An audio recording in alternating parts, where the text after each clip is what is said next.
If you still obediently believe that the ancient Egyptians could stack 2.3 million colossal stone blocks into the Great Pyramid using nothing but a few wooden sleds, hemp ropes, and the sweat of shirtless laborers, then congratulations, the education system has successfully brainwashed you with flying colors.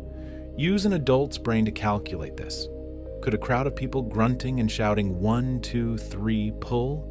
Aligned stones weighing anywhere from 2.5 to 80 tons flush against each other at hundreds of meters in the air, so tight that you couldn't even slip a playing card into the gap? Stop insulting humanity's intelligence like that. The truth is, the answer was deliberately buried by the academic elite back in 1906 when the renowned Egyptologist James Henry Breasted broke the seal of a secret room in the Karnak Temple, a place that had been locked away and erased from the timeline by powerful priests 3,000 years ago. Under the flickering light, Breasted did not find long-winded, overly sentimental sacrificial poems. Instead, he found the blueprint of a machine, a gravity control device capable of forcing multi-ton stone blocks to levitate autonomously using sound waves. And do you know what our esteemed scholar did? He copied it down, stuffed it into a pile of dead files, turned his back to go eat breakfast, and completely ignored it as if the matter were as trivial as a sneeze. What the hell is mainstream history breaking into a cold sweat trying to hide behind their rotting velvet curtain? Welcome to Dark History. I am Zorro, and today, brace yourselves to tear apart those deceitful textbook pages, because we are going hunting for that forbidden technology. And trust me, that room in Karnak is merely the tail of the monster.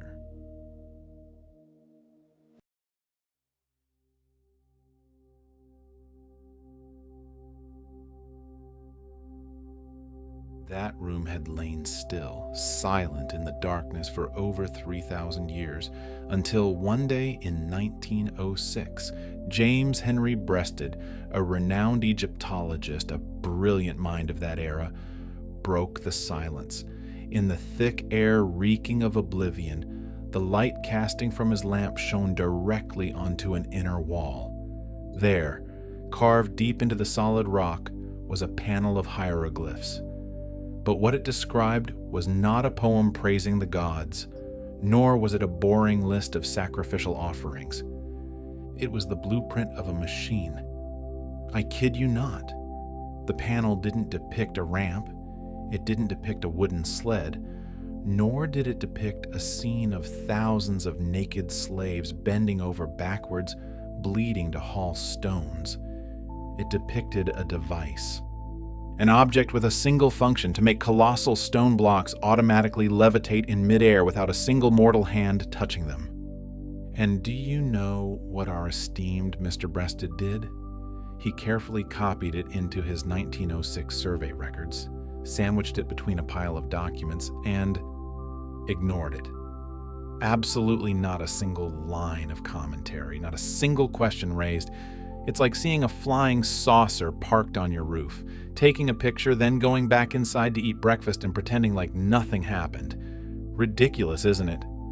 But ladies and gentlemen, that is exactly how mainstream Egyptology has operated for over a century. I bet you've memorized this tune by heart. The Great Pyramids were built using massive earthen ramps, wooden sleds, and the sweat, blood, and tears of tens of thousands of organized laborers. It is printed boldly in history books. broadcasted over and over on television channels as the ultimate truth. They shoved that answer into our heads since we were children, sitting on school benches. But let's use a little adult logic here. Let's look at the actual numbers that they always deliberately and hastily gloss over. 2.3 million blocks of stone. Let me repeat that so the number sinks into your brain. 2,300,000 blocks of stone. The average weight of each block is 2.5 tons, equivalent to a full-size pickup truck. There are blocks weighing up to 80 tons, transported from quarries hundreds of miles away, and they were fitted together by some sort of magic, flushed to a level of absolute precision. Do you know how terrifyingly precise that is? Take a playing card. You cannot, I emphasize cannot, slip it between two stone blocks of the Great Pyramid. A system of ramps and hemp ropes achieved that. A crowd of thousands shouting 1, 2, 3, pull could align multi-ton blocks of stone to fit together perfectly at a height of hundreds of meters? Don't insult humanity's intelligence like that. No ramp system could ever create that miracle. Yet, the ancient characters carved on the walls, the only remaining silent witnesses, are trying to scream out a different truth. They assert that the builders possessed a weight control device, a technology that completely nullified the heaviness of the massive stone blocks. In the next few minutes of this video, I will not only show you what those inscriptions actually describe, I will strip bare exactly how this device worked, and more importantly, I will expose a truth that makes the academic world break into a cold sweat. Why 3 modern scientific research groups operating completely independently have just found physical evidence proving that levitating objects using sound waves, sound, guys, is not only possible, but was once perfectly understood in the ancient world.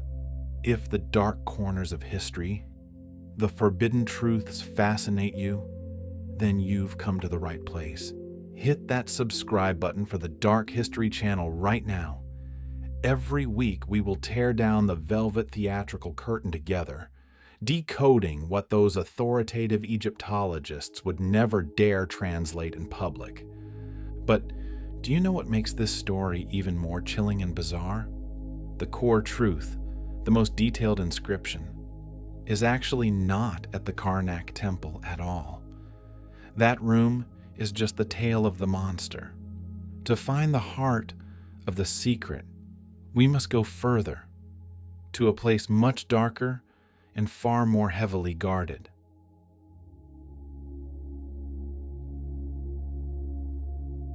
You think Karnak is the biggest blind spot of the archaeological world? Oh no, ladies and gentlemen, Karnak is just a bland appetizer. The hieroglyphic panel that James Henry Breasted skimmed past in 1906 is just a tiny fragment of a massive puzzle. To see the full form of this monster, we have to leave Karnak. Come with me, heading north, cutting through the scorching dry sand dunes, to the Temple of Abydos. This is no ordinary ruin. It is the oldest and most sacred religious center of the Egyptians. And hidden deep within this massive architectural complex, tucked away from the flashing lights of tourists, is a room that experts have carefully assigned an incredibly dry and boring name: Adjacent Structure KVAS7. In 1938, an Egyptologist named Salam Hassan stepped into this room. Unlike Breasted, Hassan was a meticulous man. He carefully documented everything during his survey, and those notes, along with sharp photographs, are currently sitting obediently in the dark archives of the Cairo Museum, pinned down under a reference number CG8944. Memorize this string of numbers because it is the proof that we are not talking about cheap conspiracy theories whispered on the internet. We are talking about government archived documents. Imagine you are standing in that AS7 room. Surrounding you are walls of pure white limestone, a premium material of that era, reflecting an eerie light. Carved deep into that limestone are hieroglyphic texts of the most solemn kind, a stone chronicle created during the reign of Pharaoh Seti I, roughly around 1300 BC. Now shine a light on the northern wall. This wall is divided into 3 distinct tiers, like 3 panel strips of a giant comic book. The top tier? Nothing surprising. You will see human figures standing in standard ritualistic poses, hands offering sacrifices, heads bowed in submission. Those are the images that archaeologists love, because it's safe. It perfectly matches what they wrote in their PhD dissertations. But lower the light a little. Shine it right onto the middle tier, and boom! Your entire belief system about the ancient world has just been dealt a fatal blow. The middle tier depicts no gods. It depicts no wolf-headed or falcon-headed monsters. It shows something that no modern brain would ever expect. A device, a real physical machine. I know what you're thinking. Hey Zorro, it's probably just some religious symbol. Egyptians loved metaphors. No, ladies and gentlemen, the artistic language of the Egyptians was very clear. When they drew a divine symbol like the Eye of Horus or the Ankh, they used a different scale and style. But when they drew a boat, a saw blade, or a spear, they used the precision of a technical draftsman. And this object in the middle tier of the AS7 wall? It is drawn using exactly that dry, detailed, and cold technical language. It has distinct parts, a recognizable mechanical structure. It is not a metaphor for divine power. It is something one could touch, build, and operate. Yet, what did the academic world do with it? In 2010, an Egyptologist named Aidan Dodson conducted a review of the inscriptions at Abydos. When faced with the wall in room AS7, he recorded an incredibly priceless comment. He wrote that the middle tier contains technical symbolism inconsistent with the surrounding ritual context. Fantastic. He recognized the anomaly. And then, do you know what Dodson did next? He put his pen away, closed the file, and absolutely did no further research on it. The analysis of mainstream academia stopped at exactly one point. Oh, this picture looks a bit out of place compared to the worship images around it. Period. Not a single person dared to invite a physicist or a mechanical engineer and ask, "Hey buddy, look at this blueprint from a technical perspective. What the hell is it?" It's like finding a detailed blueprint of a jet engine inside the tomb of Qin Shi Huang, then jotting down in your notebook that it is a seemingly somewhat confusing decorative pattern, then going to lunch and completely forgetting about it. The cowardice of academia is sometimes even more terrifying than ignorance.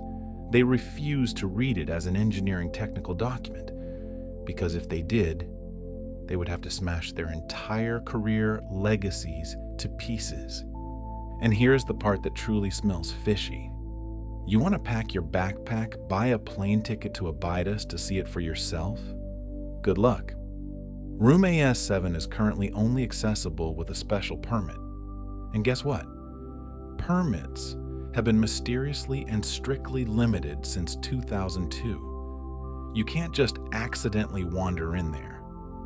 They have erected an invisible wall to blockade that white limestone wall. Why hide away something they merely consider inconsistent? Because the photographs in Archive CG 8944 do not lie.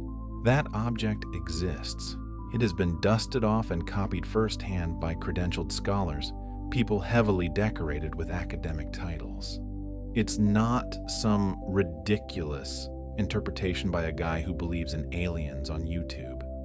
It is a historical document. It's just that no one has ever published a serious analysis of how that object operates in the real physical world. Until now. The public record ends with Dodson's cover-up. But our journey is just beginning. When you cast aside the blind religious lens and start reading those hieroglyphs like an instruction manual, the northern wall will tell you exactly how the ancients defeated gravity. Every single detail.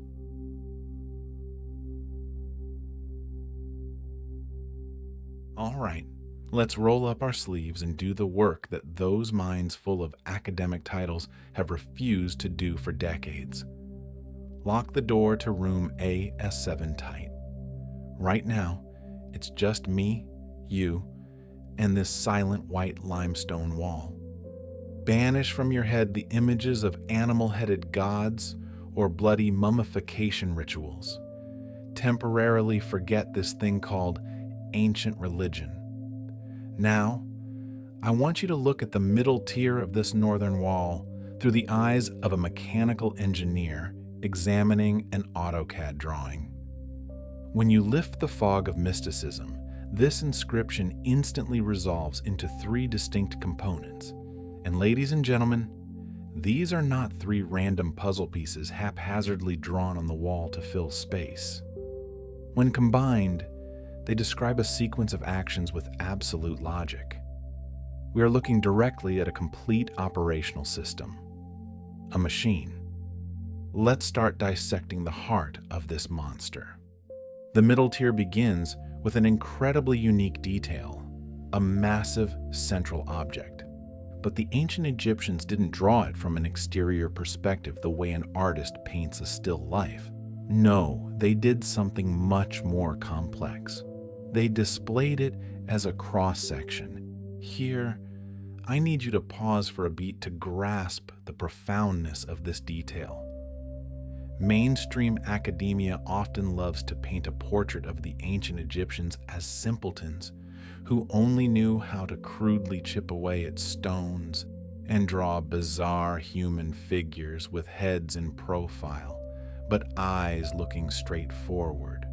They deliberately ignore the reality that Egyptian architectural draftsmen possessed extremely sharp spatial geometric reasoning.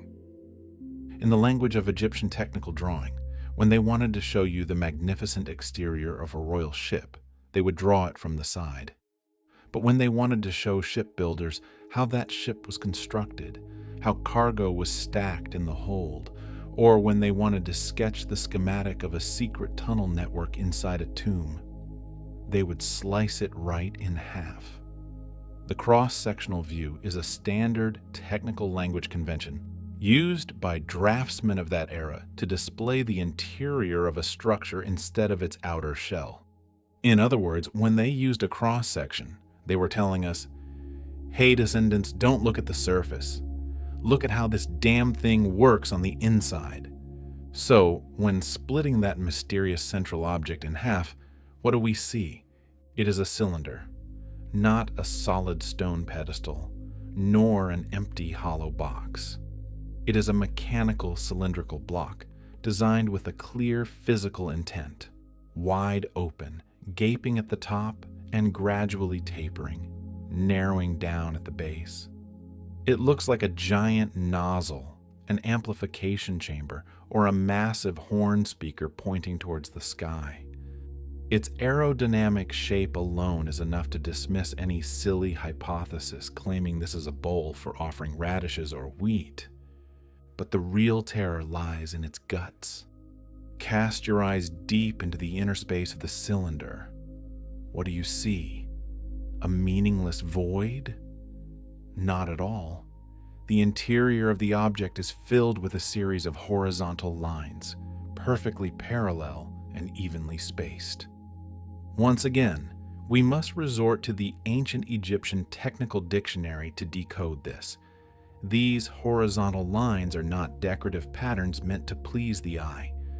Throughout the entire treasure trove of ancient Egyptian technical drawings, the convention of drawing parallel horizontal lines inside an object is always, I emphasize always, used to denote one of two things: either materials stacked in alternating layers, like layers of metal and insulating crystals in an energy storage device, or a system of compartments, hollow chambers stacked on top of one another. Are you starting to get the chills yet? We are not looking at an inanimate rock. We are looking at the technical blueprint of an open-topped, narrow-bottomed cylindrical device, and inside it is a complex structure consisting of multiple layers of special materials or stacked resonance chambers. It looks like no construction tool that modern humans have ever imagined from the ancient world. It has no gears, no pulleys, no places to tie ropes. Its internal structure, with those tiered layers and compartments, is utterly useless if used to pull or push a 2.5-ton stone block according to the standard mechanics of friction. But if that device isn't used to generate mechanical pulling force, then what does it generate? What invisible energy are those layered compartments inside that cylindrical compression chamber meant to trap? The answer has been right there, on the cold, white wall of Abydos, waiting for millennia for someone brave enough to piece the facts together. This machine does not touch the stone. It touches something else, something the naked eye cannot see, yet it has the power to bend the most fundamental laws of physics we have ever known.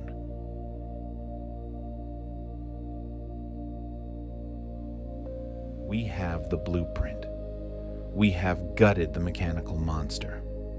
A cylindrical device, narrow base, wide open mouth pointing to the sky. Inside are compartments or layers of material stacked together in a calculated manner. If it isn't used to pull, isn't used to push, then what is it used for? Wake up your logic.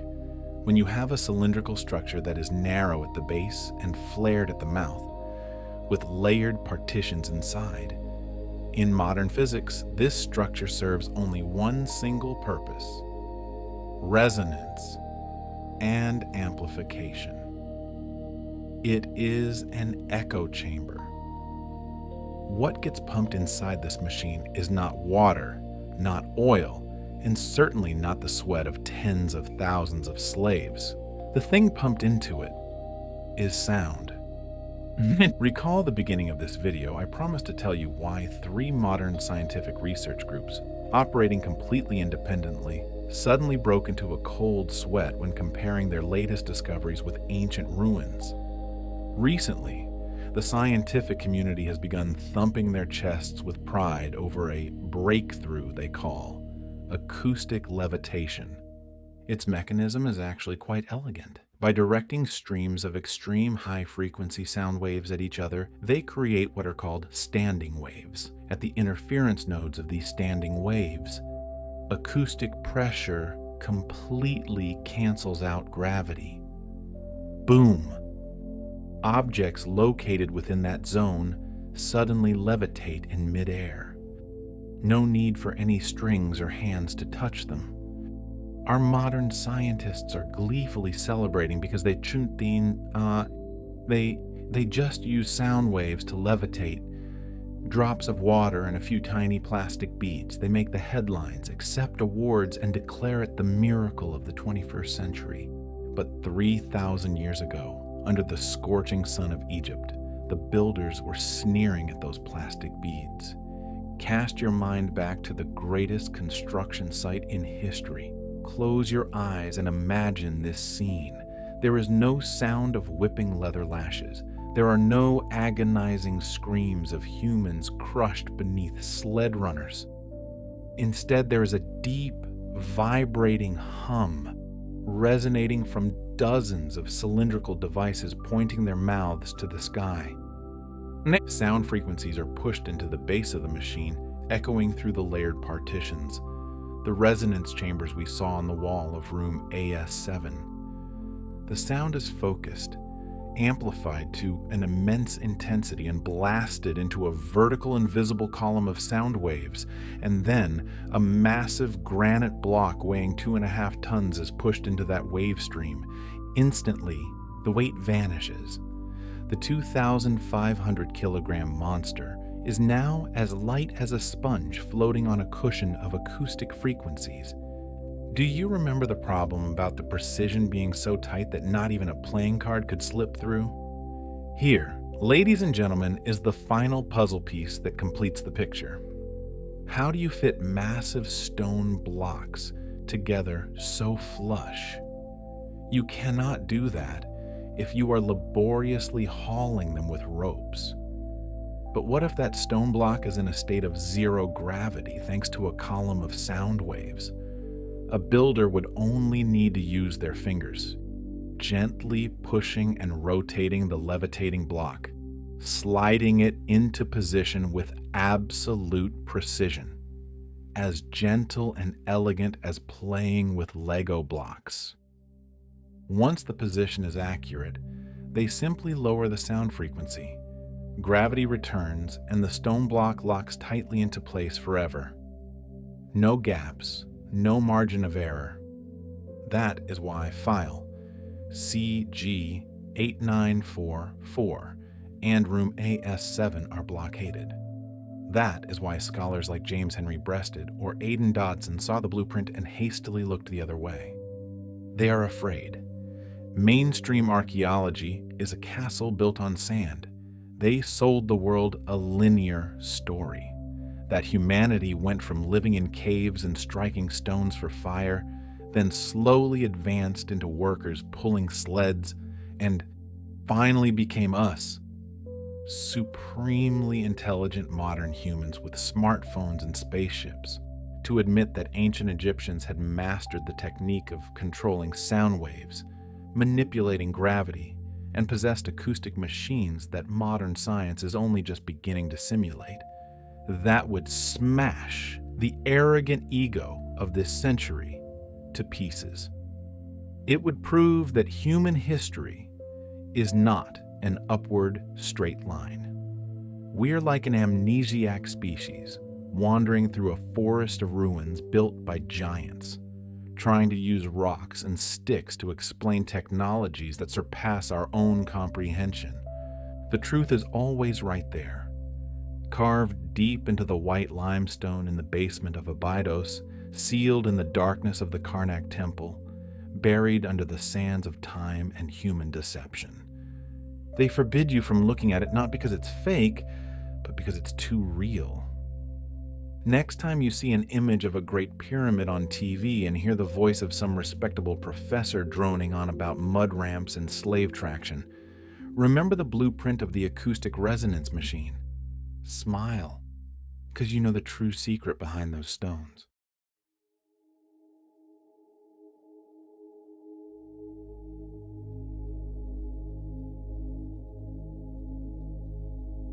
Look closely at this relief. Don't look with the eyes of a devout follower seeking the divine. Look with the eyes of a detective dissecting a crime scene. What do you see? Not wolf-headed gods, not a pharaoh wielding a whip crashing down on the heads of enemies.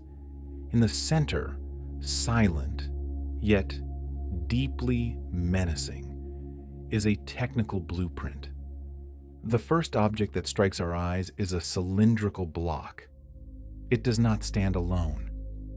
Around the outer shell of this cylinder are 8 protruding curved ridges, distributed at perfectly even intervals to a chilling degree. Why 8? And why curved? You see, the ancient Egyptians did not draw senselessly. Their visual language was a precise coding system.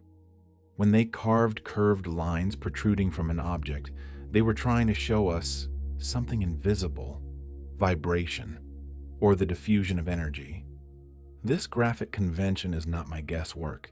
It appears repeatedly in frescoes depicting sacred musical instruments, things that generate sound. The cylindrical block you are looking at is not a rice mortar or a water container. It is an operating machine. It is continuously throwing some form of invisible energy outward in 8 different directions. It is screaming, even though you cannot hear it. But the bizarreness doesn't stop there.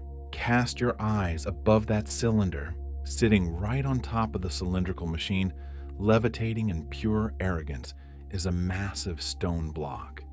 It is represented through a standard elevation view typical of Egyptian technical drawing. Rectangular, cold angular proportions.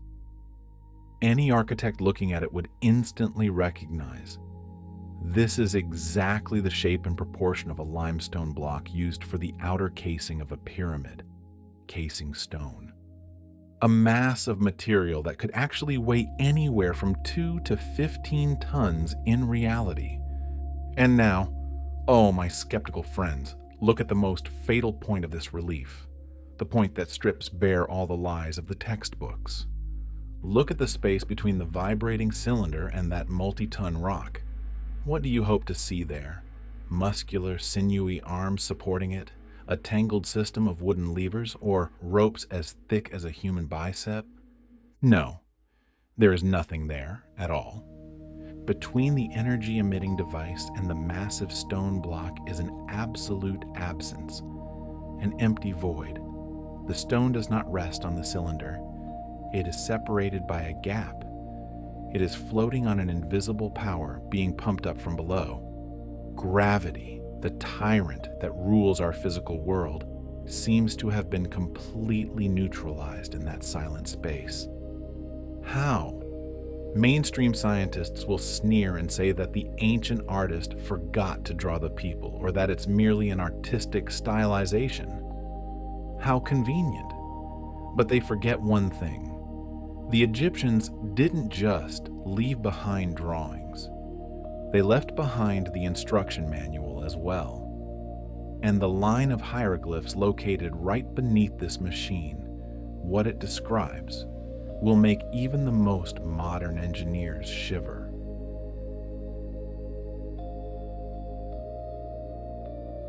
Are you still sitting tight? Good. Because the drawing of that levitating stone block is merely the prelude to a direct slap in the face of traditional historians.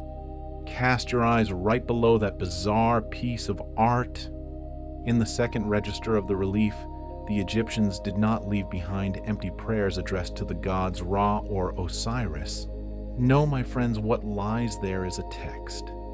A mechanical operating manual so ruthless, precise, and articulate that it could be printed in a modern engineer's handbook. The academic world always loves to use the word religion as a patchwork blanket to cover up their own ignorance. Whenever they see a character they don't understand, they declare, that's a spiritual ritual. But the ancient Egyptian language doesn't operate on that kind of cheap guesswork. Their hieroglyphic system is a logical matrix with ironclad rules. And these rules are screaming a different truth. Look at the first verb used to describe the action of the cylindrical machine. Sadid. This word does not mean praying for the gods to grant miracles. In the rare other Egyptian technical texts we have unearthed, Sadid carries a cold mechanical meaning, to activate a mechanism to generate movement through a cycle. It is the act of flipping a switch. It is the booting up of a physical system. And how is the object that is forced into motion categorized? This is the knockout punch. Egyptian hieroglyphs use determinative markers, small symbols attached at the end of a word to tell you exactly what category that word belongs to in the real world. If you were talking about a miracle of the gods or a supernatural out-of-body experience, there would be a specific determinative for that illusion. But guess which determinative is attached to the object in this text? It is a specialized symbol strictly reserved for extremely heavy objects that require the assistance of mechanical machinery. It is the symbol used when mentioning massive ships, monolithic obelisk pillars weighing hundreds of tons, and colossal megalithic structures. No magic, no gods. This is the language of a construction site, of bare physical weight and pragmatic engineering problems. Continuing to decipher this code, the text begins to describe the consequence of activating the machine. The phrase used, translated most literally, is lifted up without an endpoint, or continuously levitating. Pay attention to the terrifyingly precise choice of words here. It doesn't say lifted up and put down. It emphasizes the state of being held continuously in levitation and being guided. This ancient text is dividing the operating process into 3 distinct stages, as sharp as a scalpel blade. 1. Activation. The cylindrical machine begins to operate, emitting energy in 8 directions. 2. Levitation. The multi-ton stone block is snatched from the clutches of gravity, levitating in mid-air. And 3. This is where things get crazy. The guidance. To describe how the stone block moves while levitating, the text uses a very specific verb. It borrows a vocabulary word from the maritime industry. The act of using a long pole to navigate ships on the Nile River. Why a word used for waterways? Close your eyes and imagine. When you are sitting on a boat drifting on the water, do you need to bend over, strain yourself, and lift the entire boat up to move forward? Of course not, unless you are a fool. The boat is already supported by a fluid medium, namely, water. Your only job, using a pole, is to create a gentle push, a subtle navigation to steer the giant ship to drift as you wish. That pushing force is not used to overcome weight. It is only used for direction. The Egyptians used exactly that verb to talk about the stone. The stone block at this point is no longer a heavy dead object deeply rooted in the ground. It is floating buoyantly in some invisible medium, exactly like a boat on the water. The builders didn't need to pull it, didn't need to lift it. They only needed to navigate it with gentle pushes. So what the hell kind of invisible medium did that damn machine create to turn a 15-ton limestone block into a boat floating in the air? What material or fuel is flowing through the veins of that cylindrical machine? The answer lies in the final strip of text. And I warn you, what it reveals will redefine our entire understanding of so-called ancient technology.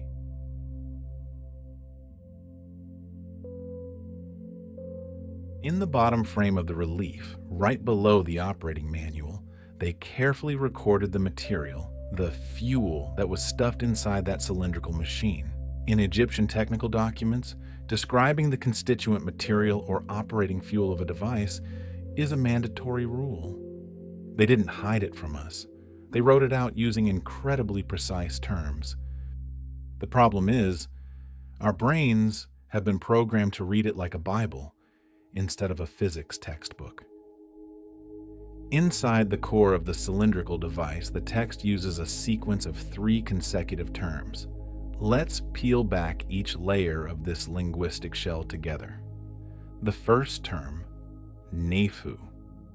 Classical translators would excitedly translate it as breath of the gods or spiritual aura, but in a physical engineering context, Nephu carries a much more bare and mechanical meaning. Breath or air in motion. Not a gust of wind blowing across the desert, but a stream of air forced to move, oscillating continuously. The second term, Kier. Its meaning is transformation or change of state, a physical process that alters the properties or interactive environment of an object. And the third term, Iner. This is the final nail driven into the coffin of skepticism. Iner is not a generic word for stone. It is specialized vocabulary exclusively used to refer to the exact type of limestone used for the outer casing blocks of the Great Pyramid. Air in motion, change of state, pyramid limestone block. You put these three pieces of data together, what equation do we have here? This machine sucks in a stream of air, forces that air to move, oscillate, continuously. This movement creates a change of state in the surrounding environment, altering the physical force correlation. And the ultimate reaction is, the stone block is detached from the ground. Ladies and gentlemen, while our 21st century science is complacently hailing articles in Nature magazine about using sound waves to levitate a few drops of water or tiny plastic beads in billion-dollar sterile laboratories, the people living thousands of years ago carved into stone the blueprint of acoustic levitation technology on an industrial scale. That's right, sound waves are the answer. Let me brush up a bit of general physics knowledge for those who used to fall asleep in class. What is sound, essentially? It's not an invisible, magical entity. Sound waves are precisely the elasticity, the compression and expansion of air particles in space. It is exactly cyclical air in motion. The ancient Egyptians didn't have MIT laboratories to measure hertz or decibels.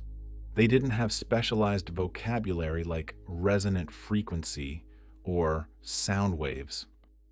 But they had an incredible capacity for empirical observation. They called sound waves by their most primal nature, nefu, oscillating air. Physics is the same, no matter what you name it.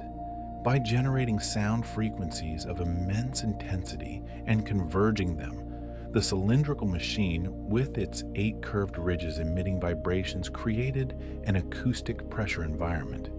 It used the pressure of continuous air waves hitting the stone block above, completely nullifying the gravitational acceleration, locking the multi-ton block into a state of levitation, stripping away its weight. The word change of state, kier, here refers to the direct intervention into the apparent weight of the stone block. It turned a solid limestone block into a buoy floating in an ocean of invisible sound waves. But wait, levitating an object in mid-air with sound waves is one thing. Making a 15-ton stone levitate, though sci-fi to modern science, was perhaps just step A for the Egyptians. How do you control that levitating multi-ton monster into its exact position at the top of the pyramid, accurate to the millimeter, without dropping it and crushing everything below? That is when the final piece of the puzzle reveals itself. The guidance. The navigation mechanism hidden within these blueprints is sophisticated to a hair-raising degree.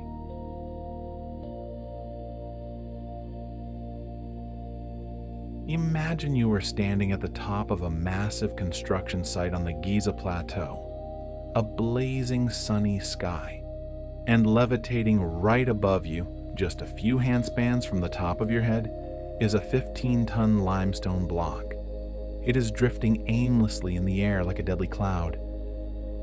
If that cylindrical machine were to sneeze just once, or a desert gust blew it off course, those 15 tons of stone would free fall and crush you into a paste mixed with sand. How do you control such a monster? Upward thrust is not enough. Lifting an object is just a crude display of power. Controlling it is the ultimate art of engineering. And this is exactly when the navigation detail, the vocabulary borrowed from Nile boatmen that we analyzed in the previous section, turns this entire system into a masterpiece of unparalleled logic. Look at how the acoustic levitation arrays of the 21st century are operating in sterile labs. They are not violent. They don't spew chaotic sound streams to blast objects all over the place. Instead, they create what physics calls a standing wave field. Within that crisscrossing matrix of sound, there are blind spots, points of absolute stillness where the pressure drops to the lowest level. Science calls them nodes. The levitated object will automatically drift and rest neatly, obediently inside these invisible nodes, just like a marble resting in the bowl of a spoon. Now, you want to move the marble? Don't foolishly reach in and push it. The ancient Egyptians knew what modern acoustic engineers are doing. You don't move the stone. You move the bowl holding it. By adjusting the phase relationship between the sound waves emitted from the machine, remember the 8 protruding curved ridges. They are the 8 emission sources. The operator could distort the acoustic matrix.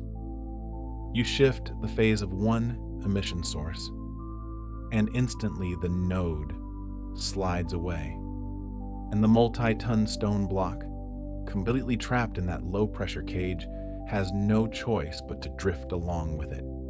Smoothly, continuously, no jerky inertia, no friction, no chaotic swinging of massive iron and steel cranes. This is when the verb using a pole to steer a boat in the ancient text demonstrates its chilling accuracy. When you are rowing a boat loaded with heavy cargo on the river, you don't need Hercules' strength to lift the boat and throw it forward. You just plant the pole into the mud bottom, create a gentle directional pressure, and the water medium itself will do the rest of the mountain-moving work. Acoustic navigation works exactly the same way. The delicate adjustment of acoustic phase is the invisible pole. The node shifts. The stone obediently bites onto that space and drifts along. Picture this grand finale scene. The workers aren't screaming and pulling ropes. They stand there, silent as conductors. They turn the dials on the machine, executing subtle acoustic phase adjustments. The invisible node begins to lower onto the surface of the structure. The 15-ton stone slowly descends. Not a single sound of crashing or shattering. It glides down to the stone layer below with the precision of a scalpel. It is aligned so perfectly that you couldn't shove a razor blade into the gap between the two rocks. Then, the final act. Switch off. The standing wave field is canceled. The energy vanishes. Gravity, the old, brutal king, instantly reclaims his throne. The colossal mass of material automatically settles into its eternal resting place under its own weight. The contact between the two surfaces is so perfect that they seem to merge into one. An artificial mountain was built, not with the sweat and blood of slaves, but with a symphony of pressure and a supreme understanding of physics. But do you know what the most ridiculous thing is? We, humans who proclaim ourselves the pinnacle of civilization, hastily sweep these magnificent engineering legacies under the rug, labeling them religion and mythical magic. Why? Because admitting that people living millennia ago possessed the technology to manipulate gravity using sound waves would smash the arrogant ego of mainstream science. It proves that we are not the best. We are just those trying to relearn lessons that were incinerated in the ashes of time. They didn't build the pyramids by fighting nature. They built them by playing a melody so nature would dance to their tune. And us? We are still struggling with diesel-powered cranes, deluding ourselves into thinking we are gods.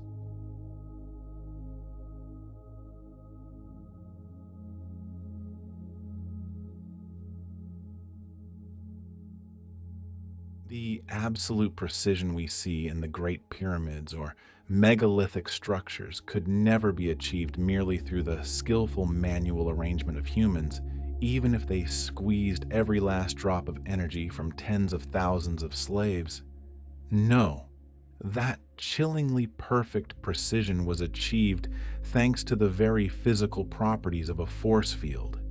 And if you take the trouble to use the eyes of a detective instead of the dogmatic lens of cookie-cutter scholars, the inscription on this stone wall will expose an operational detail of the machine that mainstream academia has turned a blind eye to, treating it merely as a decorative pattern for visual appeal. Step a little closer, shine your flashlight into the far left corner of the middle row of reliefs. Just outside the illustration of what looks like a massive central device, you will see a figure. Look closely at his stance. He is standing at a considerable distance from the central cylinder. If you've ever flipped open any history textbook, they will tell you, that is a priest standing afar performing some sacrificial ritual or prayer. But let's use our logical thinking for a moment. This figure is absolutely not in a ceremonial posture. Back straight, arms stretched taut. On that outstretched arm, he is gripping an object tightly. This object is depicted as a long rod with a hooked end. It is not a pharaoh's scepter, nor is it a palm branch for sprinkling holy water. So what the hell is it? As someone who specializes in digging up the dark corners of history, I don't like to guess. I like to look for cross-references. And you know what's interesting? An object with this exact shape has appeared in exactly 3 other places throughout the entire repository of ancient Egyptian technical art. First, in drawings detailing the manufacturing process of complex musical instruments. Second, in architectural blueprints for sacred acoustic chambers, where acoustics were calculated so precisely that a whisper could echo like thunder. And third, in the assembly diagrams for the rudders of the giant ships cresting the waves of the Nile. Do you notice the common thread among all 3 contexts? Crafting musical instruments, constructing acoustic spaces, and ship rudders. None of them involve magic or gods. They are about control. Controlling the flow of sound, controlling resonance, and controlling the direction of physical currents. The thing that the man on that stone wall is holding in his hand is precisely a control tool. At this point, the puzzle pieces start snapping together to form a picture that will give you goosebumps. The figure standing far away from the central cylinder, flexing his arm holding this control tool, is not some priest muttering incantations. He is a machine operator. And why would he have to stand at such a far distance? Because he is controlling an incredibly powerful device from a safe distance. The force field generated by that central device during its operation is so terrifyingly immense that if one stepped into its area of effect, the operator's body could be crushed or torn apart by the pressure. He is operating from the edge of a kill zone. That is not a dreamy religious painting. That is an occupational safety manual. The irony of history is that these glaringly obvious details are buried by the arrogance of modern man. We consider ourselves the pinnacle of civilization, so we do not allow our ancestors to possess technologies beyond our comprehension. But that intellectual laziness isn't even the worst part, because right below the image of that operator, there is a line of text that academia has deliberately ignored and covered up for decades.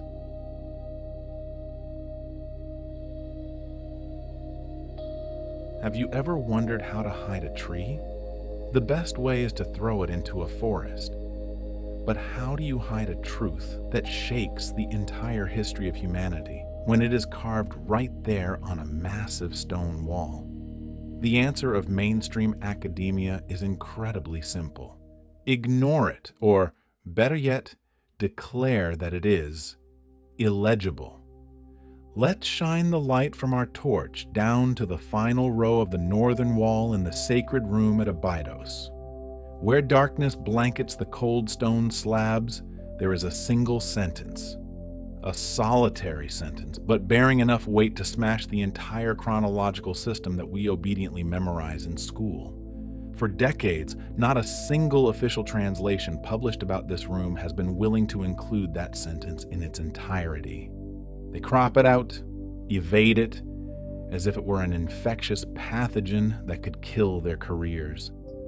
Let's wind the time machine back to 1938. The renowned Egyptologist Selim Hassan, while hunched over recording the ruins of Abydos, glanced at this line. And do you know what our esteemed scholar wrote in his historical notebook? He casually brushed it off with a brief note. This section is damaged and unclear. Wow, damaged and unclear. Does this phrase sound familiar to you? It is the universal magic incantation of the archaeological world whenever they face something that doesn't fit into their narrow theoretical framework. If it doesn't align with the textbook, then the fault definitely lies with time, the weather, or some invisible scratches on the rock surface, but absolutely never because their brains refuse to accept it. But time always has a way of playing tricks on liars. 81 years later, the year 2019, gone are the flickering candlelights and yellowed notebooks. An independent researcher waded deep into the digital archives of the Cairo Museum, pulling out ultra-high-resolution photographs of the Abydos wall.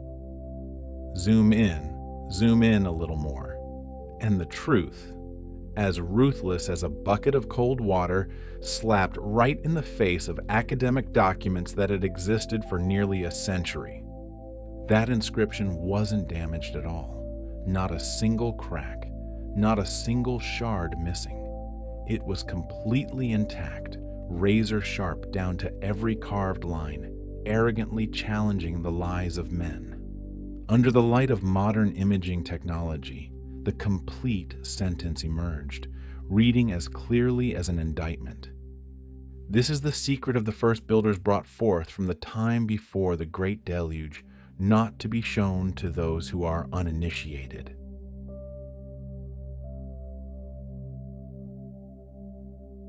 Let's pause for a beat.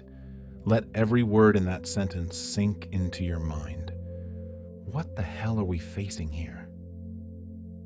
The first builders. The wall doesn't praise the great pharaoh Khufu at all. It makes no mention of Seti I or Ramses II. It honors the first builders, nameless craftsmen, yet bearing a supreme power. And most importantly of all, brought forth from the time before the great deluge. Do you get chills hearing that phrase?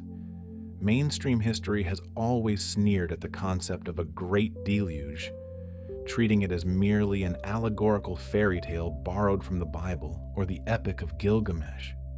But here, right in the heart of ancient Egypt, the Egyptians themselves carved the truth about their origins into stone. That massive technological device generating the force field, the device the operator had to stand from afar to control, is absolutely not a sudden flash of invention from the New Kingdom period. This text is a formidable declaration. That magnificent technology is a legacy. It was inherited, strictly protected with life itself, and passed down from a civilization that had once flourished brilliantly before being swallowed by the ocean. An earlier, superior civilization that was wiped from the memory of humanity. Not to be shown to those who are uninitiated, because if it fell into the hands of the ignorant, this power could bring about catastrophe. Of course, the esteemed professors in their velvet-carpeted lecture halls will pat you on the shoulder and say, "Don't be so naive, Zorro. That is just the boastful writing style of ancient people. What kind of machine could generate a force field to lift multi-ton blocks of stone into the air? It defies the laws of physics. Absolutely impossible." Right. Impossible. That is what historical academia always clings to. But guess what? While historians are still trying to bury the past beneath layers of skeptical dust, the sharpest minds of modern physics are quietly turning that impossible magic into reality in the most cutting-edge laboratories of the 21st century.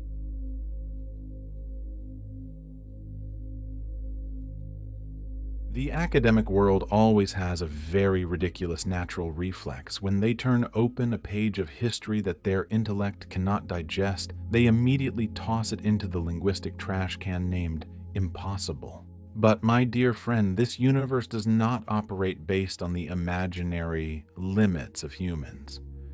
While historians are still busy arguing whether the machine carved on the Abydos wall is a decorative ornament or a divine symbol, quantum physicists and acoustic engineers are quietly proving that our ancestors did not lie.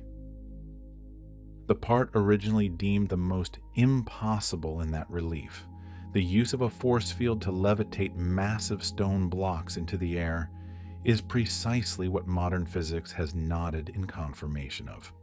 Welcome to the world of acoustic levitation. Close your eyes for a second and imagine. When we think of sound, we usually think of a piece of music, a loud car horn, or the whisper of a lover. But in pure physical essence, what is sound? It is pressure. It is physical oscillating waves crashing into the air, crashing into your eardrums.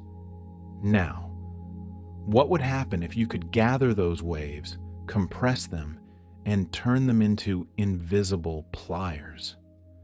Using sound waves to suspend physical objects in midair is not some silly sci-fi scenario on Reddit or a cheap conspiracy theory. It is not a paper theory. It is a physical phenomenon that has been perfectly proven and replicated in the most cutting-edge laboratories in the world. Fly with me to California, stepping into the cold corridors of NASA's Jet Propulsion Laboratory, JPL, in Pasadena. The year is 1987. While the outside world was spinning to disco music and action movies, inside this lab, a group of researchers led by Dr. Eugene Trin was playing with the magic of the gods. What did they do? They used acoustic standing waves. Imagine extremely powerful sound waves being blasted out, reflecting back and forth between two opposing surfaces, crisscrossing to form an invisible net. This net created an astoundingly stable pressure field. In the microgravity environment of a space shuttle mission, Dr. Trin and his colleagues introduced liquid drops and small solid objects into the middle of this pressure field. And boom! The miracle occurred. The objects levitated. They were trapped in midair. No suspension wires, no magnetic levitation platforms, no optical tricks. The sound itself created an even lifting force across the entire surface of the objects, cradling them up like an invisible hand. But just making them float isn't enough to build a pyramid, right? To build, you must move them. You have to place them into the exact position with a margin of error equivalent to a single strand of hair. Let's fast forward time to 2014, crossing the Pacific Ocean to reach the University of Tokyo. Here, a research team led by Dr. Yoichi Ochiai dropped a bomb on the scientific community when they published their research in the journal Applied Physics Letters. They didn't just demonstrate acoustic levitation, but they upgraded it into three-dimensional 3D space. By using an intricately arranged and calculated array of microscopic speakers, they created a complex standing wave field. And here is the most chilling part. They could maneuver those levitating objects to fly through space with millimeter precision. How? Imagine the air like a rippling lake surface. The sound waves create invisible pressure nodes. Objects become trapped in these nodes. When the speaker array shifts frequency, these pressure nodes shift, and the object obediently drifts along. Exactly like how a boat is lifted by the water current and steered by the boatman to glide across the lake. Levitation. Then, navigation. A perfect two-stage process. Wait, are you feeling a chill down your spine yet? Let's go back to the ancient relief on the Abydos wall at the beginning of the story. The relief depicts a massive central device, and the man standing afar? He is holding a control rod with a hooked end, looking exactly like the rudder of the giant boats on the Nile. He is not waving a magic wand. He is adjusting the frequency. He is shifting the invisible pressure nodes in the air, steering those multi-ton levitating stone blocks through space, exactly how someone steers a boat slicing through the water. Thousands of years ago, the device on the Egyptian wall accurately described the very mechanism that Tokyo scientists had to sweat buckets to recreate in 2014. Of course, I know what you are thinking. The corners of your mouth are curling up in skepticism. Zorro, you've lost your mind. The Tokyo experiment only applies to styrofoam beads light as a feather, weighing only a fraction of a gram. But the pyramid stone blocks? They weigh tens, even hundreds of tons. Making an ant carry a speck of dust is fine, but making it carry an elephant is sheer madness. Right. The only variable and the final fortress wall separating the Tokyo experiment from the magic of the antediluvian era is scale. But what if I told you that scale is absolutely not a limit of physics, but merely a limit of the mechanical technology we currently possess? What happens when we push this acoustic machine to its maximum limit? Hold on to your seat, because the game changer in this conversation is about to arrive.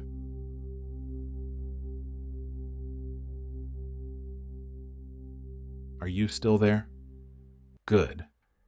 Because now we are going to deliver a coup de grace to the final skepticism taking root in your mind. You just talked about the issue of scale, right? That levitating a styrofoam bead weighing a few milligrams is easy, but to lift a 2.5-ton limestone block of the Great Pyramid of Giza is a mythical tale. Academia also used to sneer and cling tightly to that life preserver named scale, until the year 2019 struck. Let's leave Japan and come with me to open the laboratory door of the University of Bristol in the UK. Here, a team of brilliant acoustic engineers led by Dr. Acier Marzo decided that playing with dust particles was not enough. They wanted to levitate something with actual weight. They didn't use ordinary speakers anymore. They built high-intensity ultrasound arrays. And the result? They successfully demonstrated acoustic levitation on objects weighing up to 70 grams. I know. The corners of your mouth are curling up again. 70 grams? That's just about the size of a tennis ball or a handful of sand. It's still not a giant megalithic block. It cannot build a pyramid. But, oh my skeptical friends, you have missed the most brutal key point of this experiment. Listen closely, because this is when physics delivers a stinging slap to the face of history textbooks. The proportional relationship of this phenomenon is linear. Linear. What does that mean? It means there is no magical barrier or quantum limit here at all. The law of physics is incredibly simple and articulate. Double the output power of the ultrasound array, and the mass of the object that can be levitated doubles. Multiply the power by 10, the lifting capacity increases tenfold. It is merely a basic math problem of multiplication and division. The scientific paper by the Bristol team clearly noted that, with the limits of current technology that 21st century humans possess, the theoretical ceiling for acoustic levitation is a few kilograms. But pay attention to the word current. If we possessed super intense sound emitters, much more massive power generators, then levitating larger objects weighing multiple tons in midair is completely physically possible.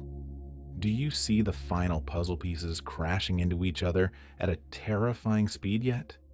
Imagine the colossal power required to create a standing wave field capable of lifting a 50-ton megalithic stone block. How horrifying would that high-intensity acoustic field be?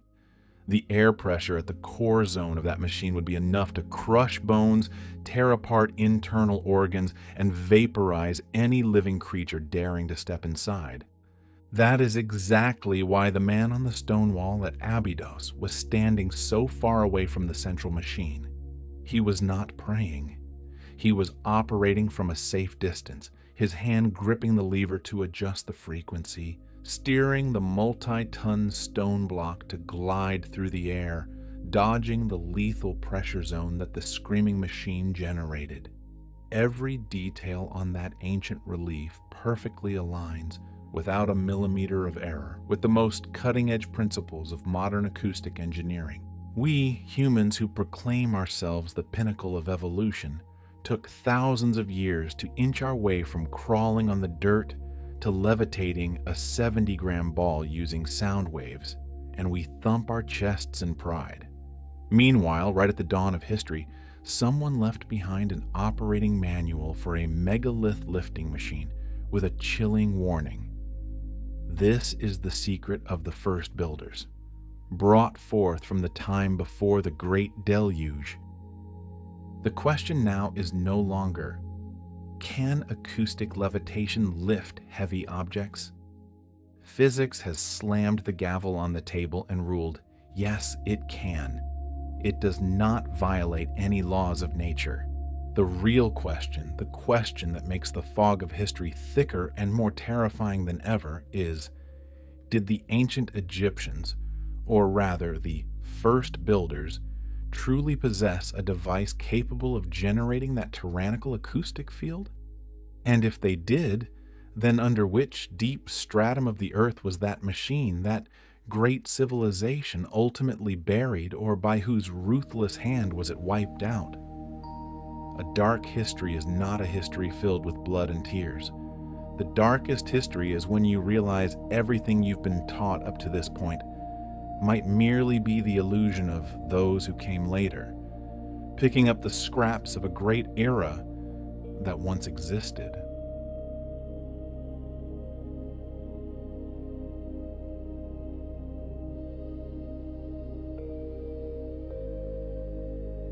Close your eyes and follow me to the Temple of Abydos, Egypt.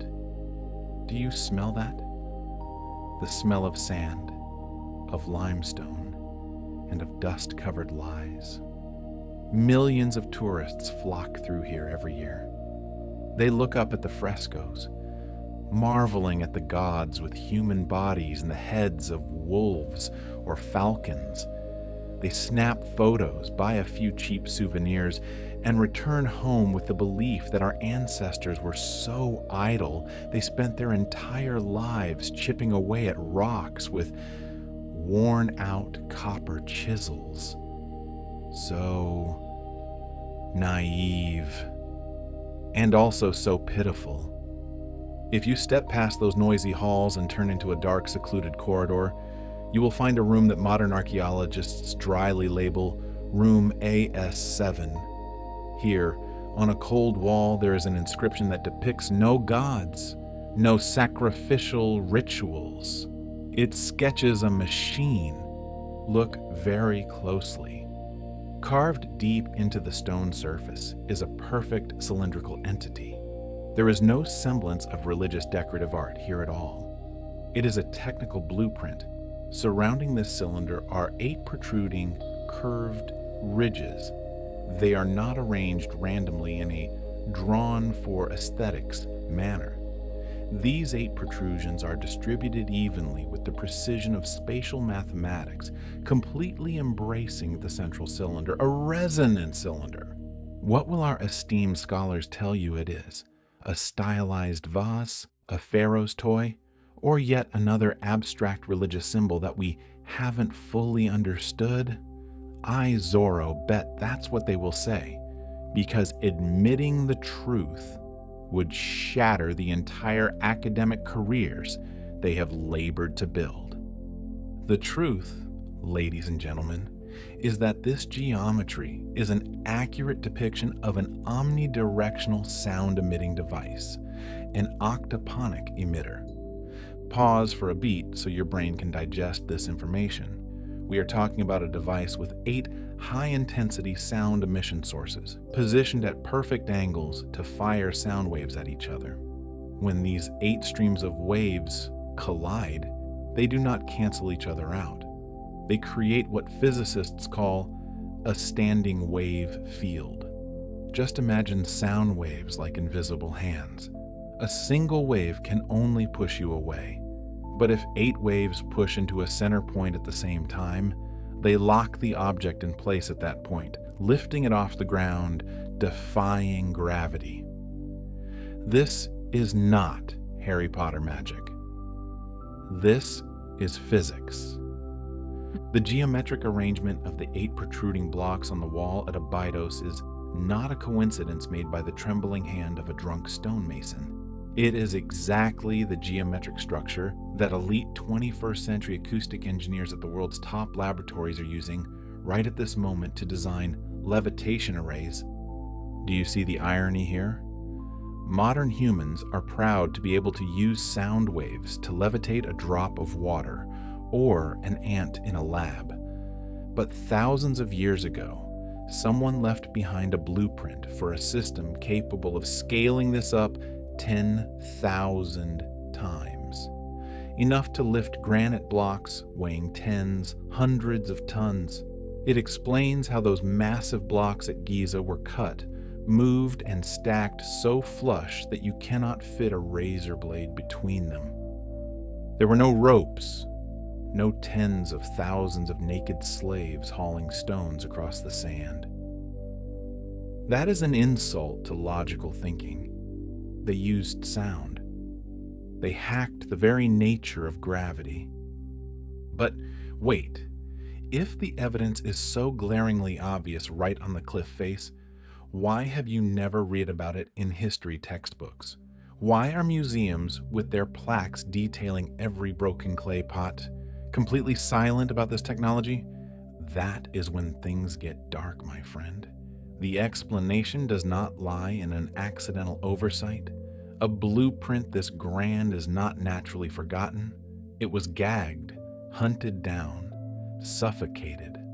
What those luxurious museums never dare to breathe a word about is that the campaign to control, erase, and obliterate the evidence of this technology was carried out in an incredibly ruthless, sophisticated, and systematic manner. It is not a matter of the last few decades. The death sentence for the memories of this invisible sound was signed thousands of years ago. And to understand who fired the first shot in this war to erase history, we must travel back in time, returning to a dynasty drowning in blood and deception.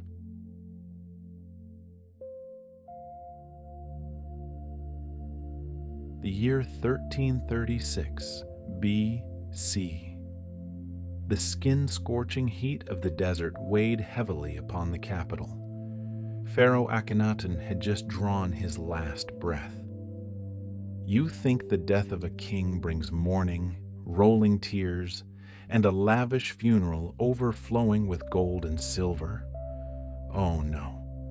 For Akhenaten, his death was merely the starting whistle for one of the most brutal and absolute historical erasure campaigns humanity has ever witnessed.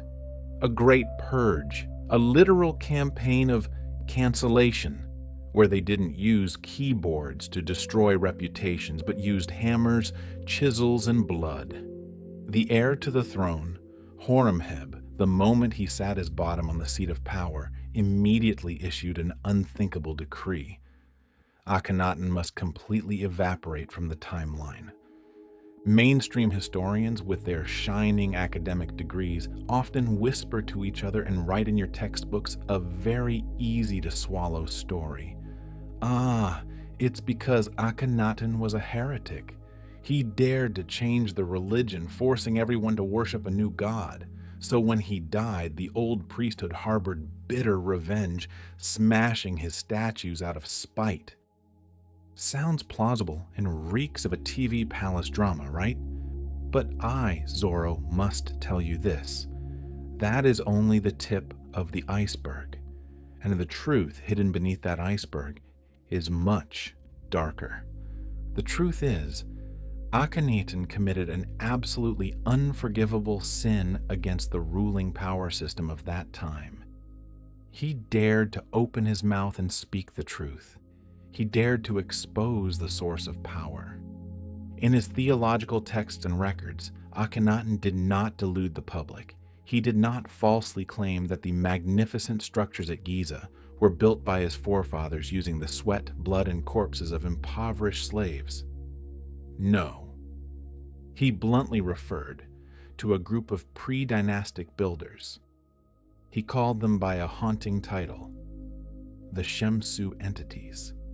Shemsu, the ones holding the keys of creation. According to Akhenaten's ideological system, they were the true masters of the impossible construction knowledge utilized at Giza. It was these entities who passed down, or left behind, the technological legacies like the acoustic levitation array in room AS7 at Abydos that we just talked about. Try putting yourself in the shoes of the rulers of that time. When Akhenaten made this public, he personally tore down the divine veil that the pharaohs and priesthood always draped over themselves to manipulate the masses.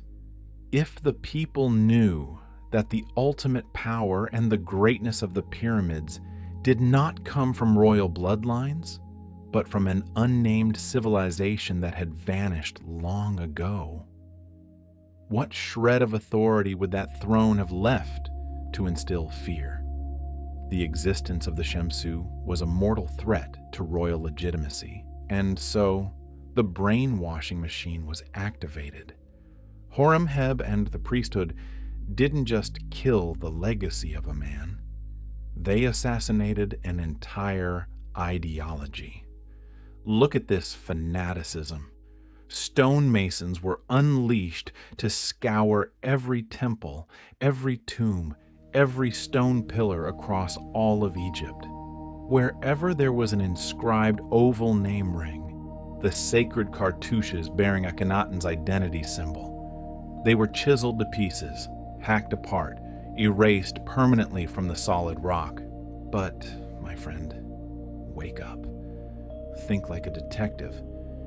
If it was merely to exact revenge on a king, does one need to launch an absolute war-targeting technology?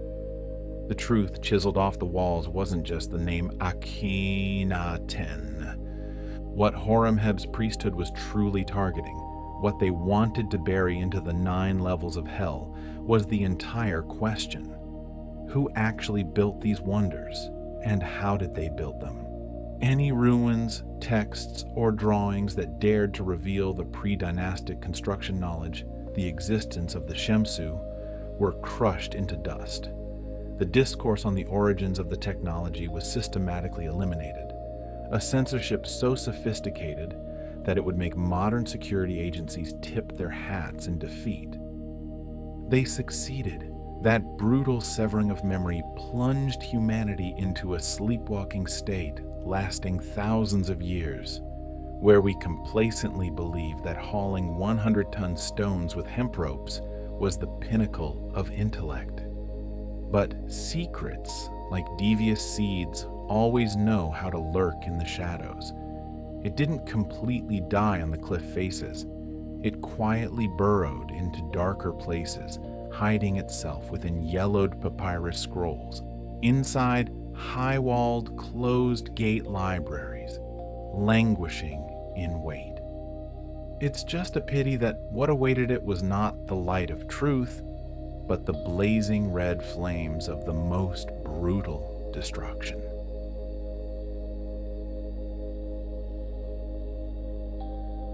Welcome to the year 391 AD in Alexandria, the intellectual heart of the ancient world.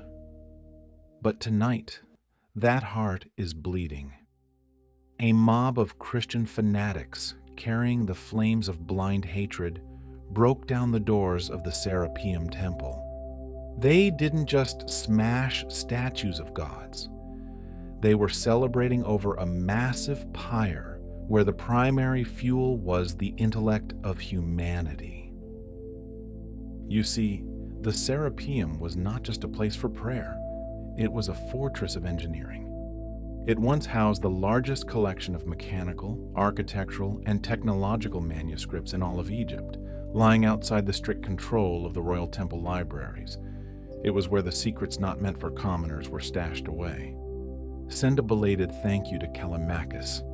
This diligent librarian, 2 centuries before those unjust flames erupted, spent his youth meticulously cataloging this entire massive archive.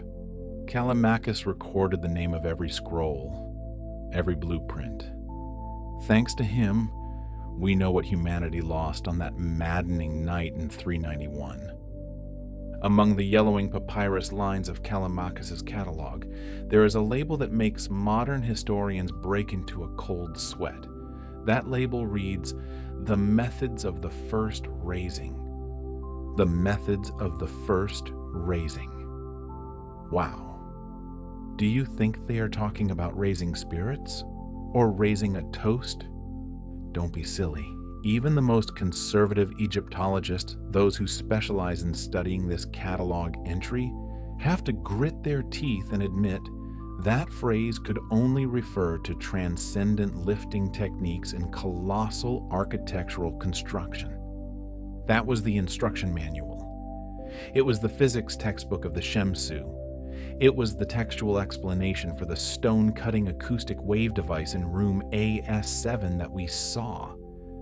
But guess what? The flames of fanaticism licked it all clean.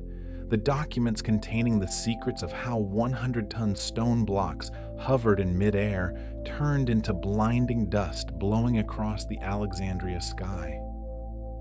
We, the orphans of history, are now left with nothing but a mere name in a table of contents to imagine, to lament over. But the secret of that gravity-hacking technology was too great to die completely. If ancient Egypt used sledgehammers to erase traces and the Middle Ages used fire to burn them, then the modern era had a method of intellectual assassination much more elegant, cold, and terrifying. Academic censorship. The year 1798. Napoleon Bonaparte marched his army into Egypt. This proud conqueror didn't just bring cannons and cavalry. Following his footsteps was an army of 167 of France's most brilliant scientists, mathematicians, engineers, and draftsmen. Their mission? Strip bare all the secrets of the desert. The result of that expedition was an unprecedented research magnum opus, Description de l'Egypte, Description of Egypt, a massive 23-volume encyclopedia which began publication in 1809.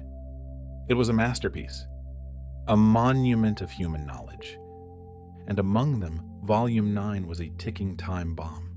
Volume 9 of this series contained engineering blueprints detailed down to the millimeter of the inscriptions at the Abydos Temple complex. Yes, you guessed it right. It included the drawings of room AS7. Those French draftsmen, with eyes trained in spatial geometry, saw that 8-source acoustic emitter.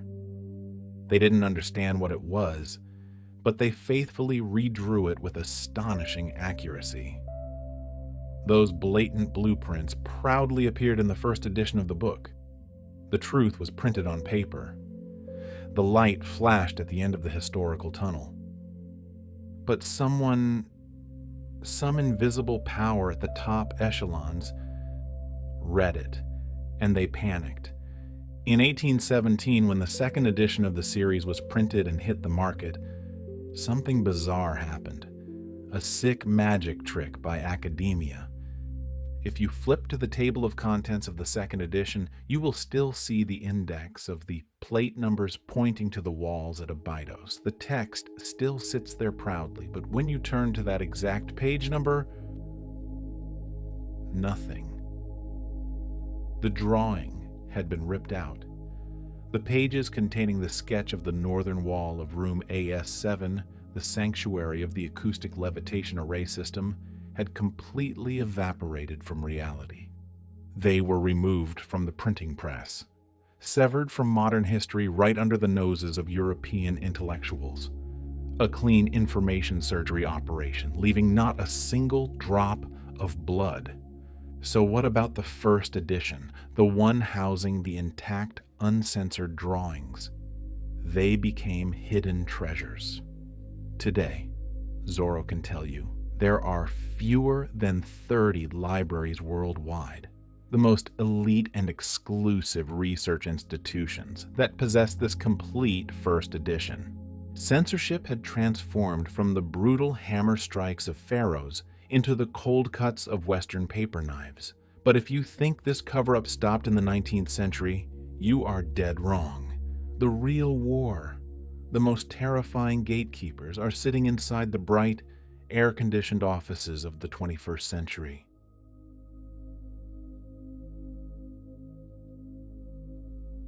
Between 1820 and 1870, Europe went crazy for Egypt.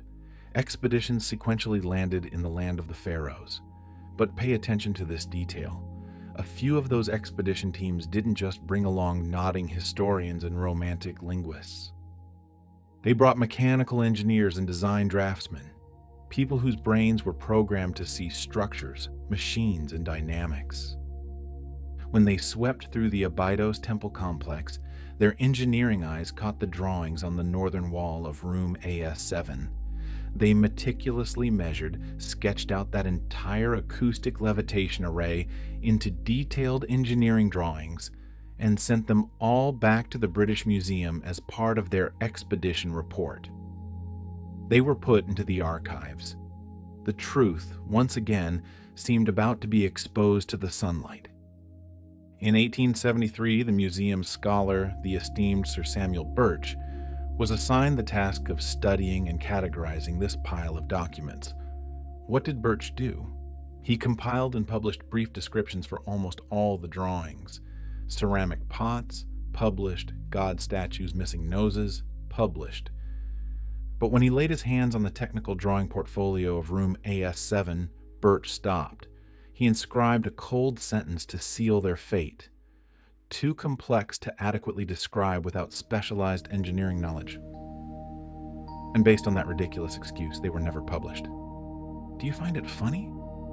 The British Empire, the birthplace of the Industrial Revolution, the place building steam engines that shook the earth, had scholars who dismissed a drawing on stone as too complex to understand?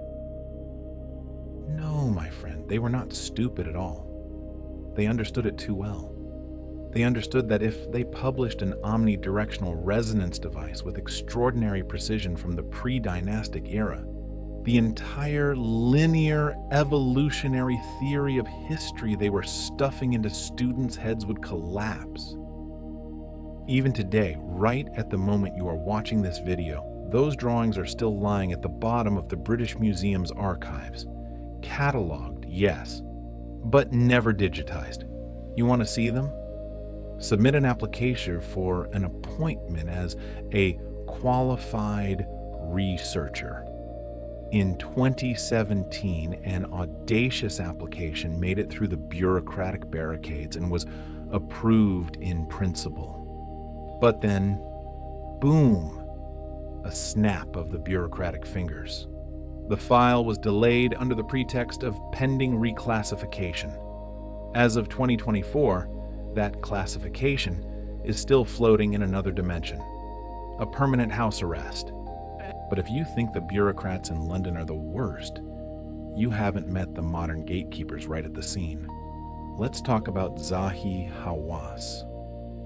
From 2002 to 2011, this man was the uncrowned king of Egyptian archaeology. He held every excavation permit in his hands. Not a single stone in Egypt was allowed to be turned over without his nod. Throughout those 9 grueling years, there was an unwritten rule. Any research project, even from the world's most prestigious universities, that dared to breathe a word about studying pre-dynastic construction technology immediately fell into a maze of delays, obstruction, and dead ends. But the climax of this farce took place in 2008. This is when things shifted from concealment tactics to a dark comedy. In 2008, an elite team of acoustic engineers from the Massachusetts Institute of Technology, MIT, the most brilliant minds in acoustic wave physics, applied for a permit. They wanted to conduct an experiment that would shock the archaeological world. Bringing measuring equipment into the king's chamber inside the Great Pyramid to test acoustic resonance, their goal was very clear and fatal. They wanted to test whether the physical dimensions of this room accidentally or intentionally created standing wave frequencies suitable for acoustic levitation applications. They wanted to bring the Abydos blueprint for a reality check right at Giza. If MIT measured that frequency, we would have undeniable scientific proof that the Great Pyramid is a machine, not a tomb. Guess what Zahi Hawass and his council did? The application was flatly rejected, and the reason they gave to reject MIT was a masterpiece of deceit. The rejection letter was stamped in bright red with the content, "The experiment risks causing acoustic damage to ancient surfaces." Sounds very responsible, protecting cultural heritage, right? Except for this one tiny detail. The king's chamber is composed entirely of solid granite. Monolithic granite, ladies and gentlemen. It is one of the hardest, most durable materials on this planet. It can withstand earthquakes, withstand the erosion of time, withstand colossal pressures. And now they want us to believe that emitting a few sound waves from MIT's generators would damage hundreds of tons of diamond-hard granite. That is a blatant lie. A cowardly excuse so ridiculous it's laughable. What they feared cracking wasn't those granite blocks. What they feared shattering were the history textbooks they themselves wrote. What they feared destroying was the fake pride of an academic system sitting arrogantly at the pinnacle of deceit. They chiseled away the ancient cliff faces. They burned down the libraries in Alexandria. They tore up books in Europe.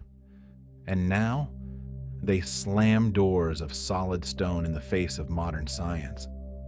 The blueprint of the acoustic levitation machine is still there, hidden in room AS7 at Abydos, an indelible scratch of a civilization that mastered gravity. It is waiting, not waiting for treasure hunters, nor for bureaucratic scholars. It is waiting for the awakening of you yourselves. Next time you stand before a colossal monument or a glamorous museum, don't just look at what they shine the spotlight on. Look into the hidden corners, the dark shadows on the wall, because there, history is truly screaming in silence.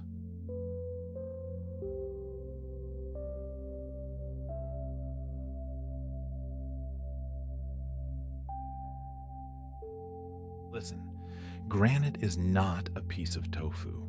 It is one of the densest, hardest natural materials on the planet. Saying that a tiny surveying sound wave could crack these magnificent stones sounds just as ridiculous as fearing a sneeze would collapse the Pentagon. That wasn't technical concern. That was panic. The panic of those trying to hide a truth that could topple all history textbooks. And this, my friend, is when our story truly steps into the darkness. Rudolf Gantenbrink, a German engineer with a sharp mind and a lethal curiosity. He didn't bring a hammer or a shovel. He brought a tiny robot named Upuau 2, the opener of the ways. Its mission? To crawl into a tiny, dark, and suffocating tunnel south of the Queen's Chamber, a place humans couldn't squeeze into.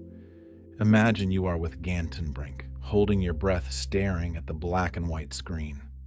The robot grinds its tracks, inching up centimeter by centimeter, its flickering flashlight slashing a path through dust that had slept for millennia.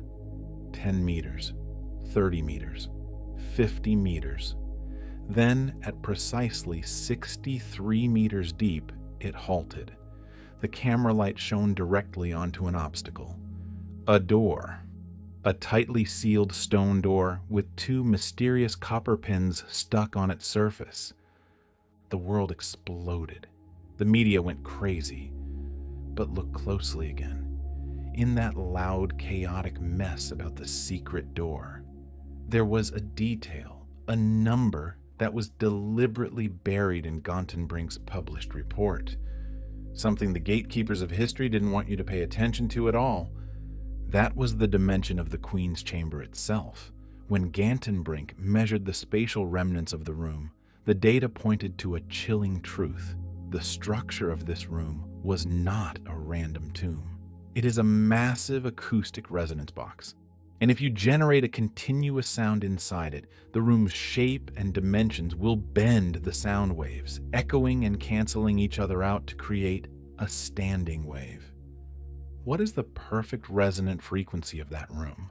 Engrave this number into your head: 111 hertz. 111. Hertz is not a random number pulled out of thin air. In cymatics, the science of how sound shapes matter, 111 hertz is a magic frequency. When you play sound at this frequency into water, it doesn't vibrate chaotically. It immediately aligns and crystallizes into perfect geometric patterns, like sacred Tibetan mandalas. That frequency has the power to command matter into order. But the madness doesn't stop there. Remember the granite blocks. 111 hertz is precisely the frequency threshold at which granite begins to exhibit a physical reaction called the piezoelectric effect. Simply put, when you sing to the stone at 111 hertz, the quartz crystals inside the granite vibrate, and that silent rock suddenly generates a small, measurable electrical charge. It comes alive. It turns into a giant battery. Gantenbrink knew this. He recorded the entire dimensions of the room with millimeter precision. But being a wise man, he did not publicly expose the earth-shattering acoustic implications. He knew he was stepping on the tail of a sleeping dragon. By 2009, when technology had far surpassed the old Upuau 2 machine, Gantenbrink wanted to return. He applied for a permit once again, bringing the most advanced equipment to see through what lay behind that door at the 63-meter depth. He even bluntly declared to the public, "That sealed door is not meant to stop tomb robbers. It is an engineering component related to the acoustic function of the Queen's Chamber, a function that Egyptology's current building a tomb for the pharaoh theory is completely powerless to explain." And guess what the result was? Permit was denied. The door slammed shut once again. They told Gantenbrink and told all of us, "Stop snooping around. There's nothing there for you to see." But the harder you try to hide a secret, the more it stinks. And if you and I want to find out what the ancient builders actually used sound for, we cannot just stare at that sealed door. We have to look at the technical blueprint they left behind. Yes, you heard that right. An ancient technical drawing lying exposed right before the eyes of humanity, yet concealed under the guise of a religious text.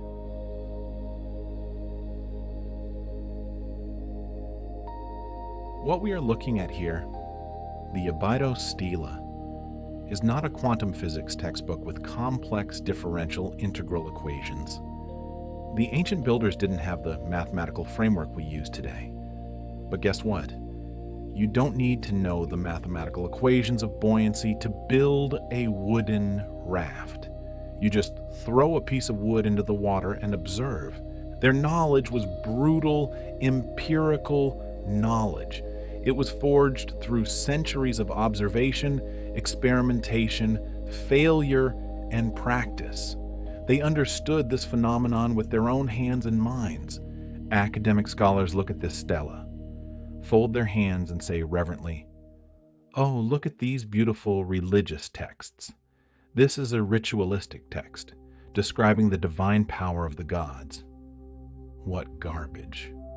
That is the sheer arrogance of modern man looking at the past. We assume the ancients only knew how to kneel and sing.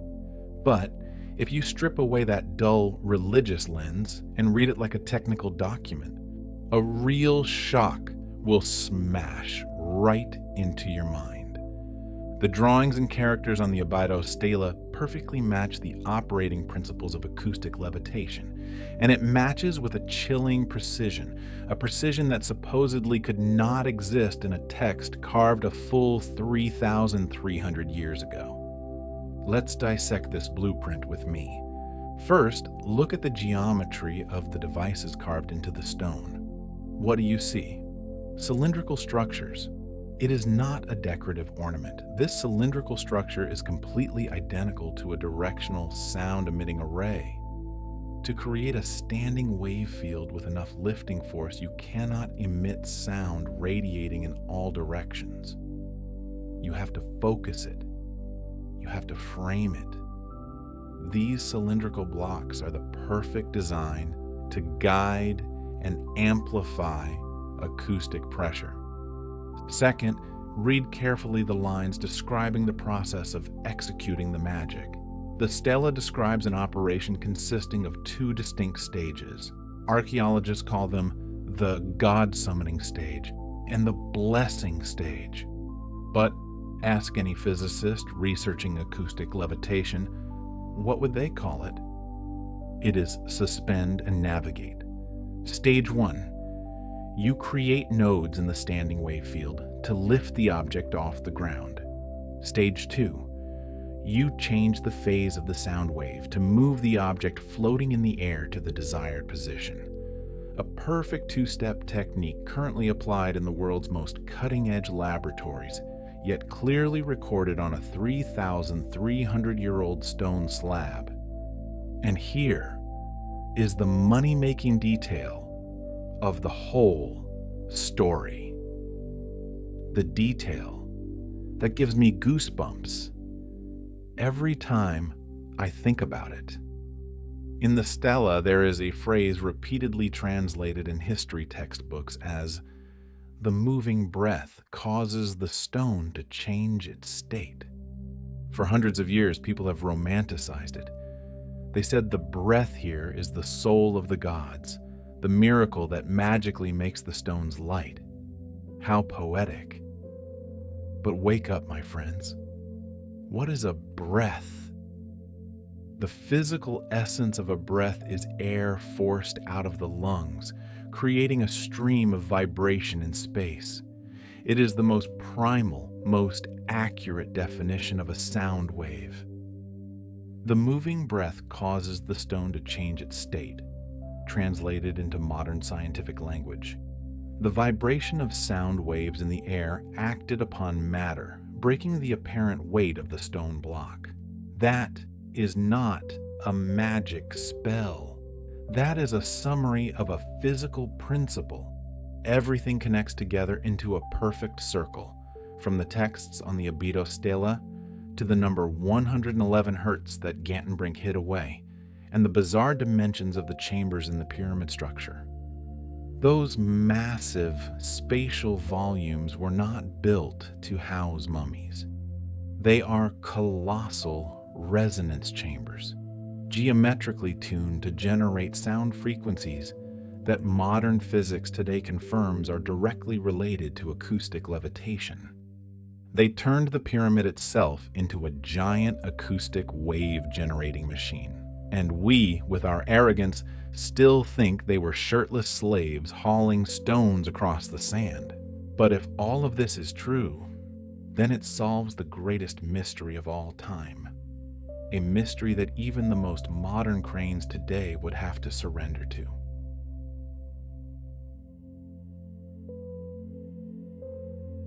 Let's talk about the numbers. The Great Pyramid of Giza is made up of about 2.3 million stone blocks. The average weight of each block is 2.5 tons, and there are granite blocks in the king's chamber weighing up to 80 tons. According to the logic of dust-covered history books, what did the ancient Egyptians do? They used wooden sleds, ropes braided from papyrus, and tens of thousands of shirtless slaves exposing themselves to the scorching desert sun. They hauled these blocks up massive earthen ramps, poured water to reduce friction, then used stone hammers and copper chisels to shape them. Sounds epic, like a Hollywood blockbuster, right? But when you put that theory under the lens of practical engineering, it collapses faster than a sandcastle before a crashing wave. The core issue isn't about how they managed to haul a 2.5-ton block of stone. Humans are very patient and possess immense endurance. Give them enough time and they can move a mountain. The problem is this. How did they assemble those 2.3 million stone blocks with a tolerance approaching perfection? Do you know what the tolerance between the outer casing limestone blocks of the pyramid is? About 0.5 millimeters. So tight that after 4,500 years of enduring earthquakes and storms, you still cannot slide a thin sheet of paper or a razor blade between them. Bring the best modern stonemason here, equip him with a laser cutter, a hydraulic crane, and a GPS coordinate measuring machine. Then tell him to stack 2.3 million blocks of stone that tightly together. He will look at you like a madman. Yet we are asked to believe that men wearing loincloths using rusty blunt copper chisels could achieve that in the middle of a desert environment full of dust and howling winds. Let's use basic physical reasoning to expose this absurdity. Imagine you are dragging a 2.5-ton stone block using human strength to place it flush against another block. Gravity is a ruthless monster. When you lower that massive block into position, it will slip, it will shift, it will scrape against the adjacent blocks. The friction generated from that immense weight would crush, chip, and completely destroy the painstakingly polished edges. You cannot simultaneously apply brute pushing force and maintain precision at the thousandth of a millimeter level. That is the most fundamental physical paradox of construction by pulling force. Unless you can completely eliminate the monsters named gravity and friction. Now let's piece together the fragments from the Queen's Chamber and the Abydos Stela. If the builders possessed a device that created an acoustic standing wave field, an invisible force field but with a pressure density strong enough to levitate a stone block, then suddenly all the mysteries about that chilling precision completely evaporate. That precision is no longer surprising. Do you see? A stone block is lying obediently, floating in an acoustic wave field. It is weightless. It is not scraping against anything. It doesn't grind against the adjacent block when brought into position. No scratches, no chips. The only pushing force acting upon it is the subtle pressure of the sound wave navigating it. The standing wave field acts as an invisible hand, skillfully guiding the stone to drift precisely into its perfect socket in the geometric structure. It positions itself stably, perfectly stably. Scholars have always considered the fit, so tight you can't insert a piece of paper, as a great mystery. Something isolated and divine. They scratch their heads wondering, how did ancient craftsmen have such high stone polishing skills? They asked the wrong question, and when you ask the wrong question, you will forever get a wrong answer. Those perfect tolerances are not a miracle of chiseling techniques. They are the inevitable consequence of the acoustic levitation method. When you eliminate physical friction in the assembly process, absolute precision is what you naturally get. This changes everything, my friends. It strips away the cheap mystical cloak that people have draped over the pyramids for centuries and replaces it with something much more terrifying. An ancient civilization wielding the technology to manipulate matter at the quantum acoustic level, something our 21st century labs are only just daring to take the first toddler steps toward. And if that technology once existed, where is its final evidence lying? Who is holding the key, and why did they lock it up tightly?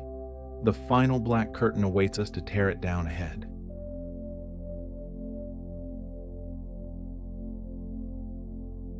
Look closely at the geometric shape carved on this white limestone background. Cylindrical, perfect, precise.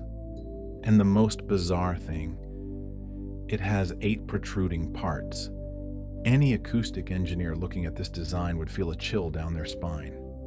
Those 8 protrusions are not decorative flower petal or sun patterns. They are an exact simulation of a multi-block transducer array, a mandatory requirement to navigate multiple converging sound wave beams into a single point, creating spatial clamping nodes to hold the object tight. A genuine industrial design blueprint from thousands of years. BC. And if you think that was enough to blow the skulls of historians, then move your eyes down to the bottom band of the stela. Where lies a line of text that mainstream scholars always deliberately ignore or translate into a cheap lullaby myth? That text talks about the first builders. It clearly records that they, the ones who brought this matter-manipulating knowledge, were the survivors from before the Great Deluge. Do you hear clearly? The Great Deluge. Does this concept sound familiar? It appears in the Bible, in the Epic of Gilgamesh, in the legends of the Maya, the Sumerians, and now on the stone walls of Egypt. This stela is not just a technical manual. It is a life raft carrying the legacy of a civilization wiped out by a global catastrophe. They carved these supreme principles into stone because they knew stone is the only thing that could survive through time, through destruction, and through the ignorance of the generations that followed. That inscription remains intact, complete, and completely undamaged. You don't believe me? You can absolutely verify it yourself.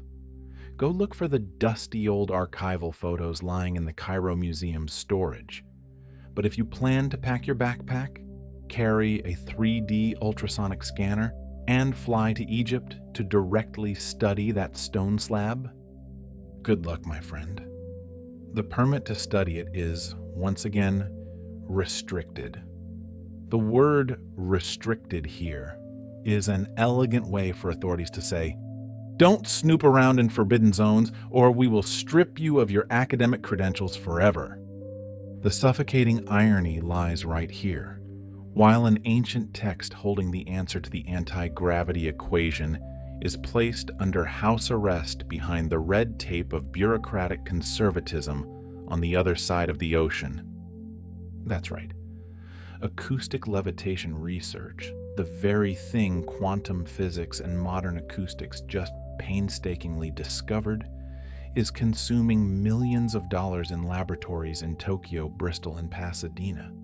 The most genius minds of the 21st century are celebrating because they just used a sound wave array to levitate a styrofoam ball weighing a few grams. Fantastic, truly groundbreaking. But if those scientists could set aside their egos, if they were allowed to bring those devices to room AS7 at Abydos or down into the Queen's chamber, they would realize they are just toddlers fumbling with toys that the first builders discarded thousands of years ago. And the Great Pyramid of Giza still stands there, arrogant, silent. It is a deafening silence. The silence of 2.3 million colossal stone blocks, assembled together in ways that no muddy earthen ramp, no shabby wooden sled could ever explain. It stands there as a monument challenging the limits of our understanding. Every single razor-thin gap between those 2.5-ton rocks is whispering a story completely different from what you were taught. For thousands of years, the stones have been waiting.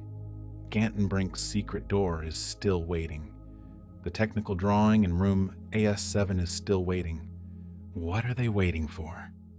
They are waiting for someone to step forward, someone carrying the right permit, unbound by the fear of mainstream academia, someone carrying the right questions, and most importantly, someone who finally dares to look at the Abydos Stela exactly the way it was meant to be seen, not as a hymn of sacrifice, but as the scientific legacy of ghosts from before the apocalypse.